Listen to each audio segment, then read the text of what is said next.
नहमदहु व नसल्ली अला रसूलिल करीम अम्मा बाद। हज़रत मौलाना मकसूद साहब हैं बाग़ मदीना के एडमिन। उन्होंने पूछा है कि जिलहिज़्ज़ा में चाँद की सूरत हाल क्या है। जवाबन अर्ज़ है कि 18 जून बरोज़ एतवार को इंडिया में चाँद को चाहिए 4 डिग्री, बर्मा में चाँद को चाहिए 3 डिग्री, बांग्लादेश में चाँद को चाहिए 4 डिग्री, नेपाल में चाँद को चाहिए 4 डिग्री, कराची में चाँद को चाहिए 4 डिग्री, पेशावर में चाँद को चाहिए 5 डिग्री और ईरान में चाँद को चाहिए 4 डिग्री। चूँकि 9 डिग्री किसी में नहीं है, 4 डिग्री और 5 डिग्री है, इसलिए 18 जून बरोज़ एतवार को इन खित्तों में चाँद नज़र नहीं आएगा। कोई अगर गवाही देता है, वाक़या यह है कि वो गवाही झूठी है। 19 जून बरोज़ पीर को इंडिया में चाँद को चाहिए 15 डिग्री, बर्मा में चाँद को चाहिए 14 डिग्री, बांग्लादेश में चाँद को चाहिए 14 डिग्री, नेपाल में चाँद को चाहिए 14 डिग्री, कराची में चाँद को चाहिए 15 डिग्री, पेशावर में चाँद को चाहिए 14 डिग्री और ईरान में चाँद को चाहिए 15 डिग्री।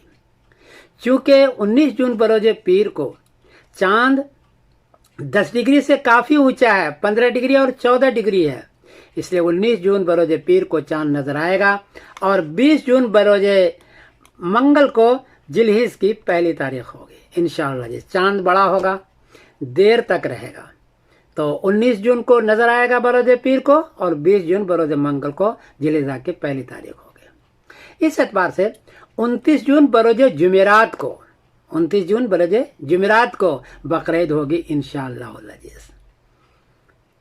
मैं आपको मुबारकबादी देता हूँ बकरीद की। नबी करीम सल्लल्लाहु अलैहि वसल्लम ने फरमाया, अन अबी हुरैरह रज़ियल्लाहु तआला अन्हु अन्ना रसूलुल्लाह सल्लल्लाहु अलैहि वसल्लम क़ाल मन काना लहु साअतुन व लम युज़हि फला यक़रबन्ना मुसल्लाना। इब्न माजा शरीफ बाबुल अज़ाही वाजिबतुन हिया अमला नंबर 3123।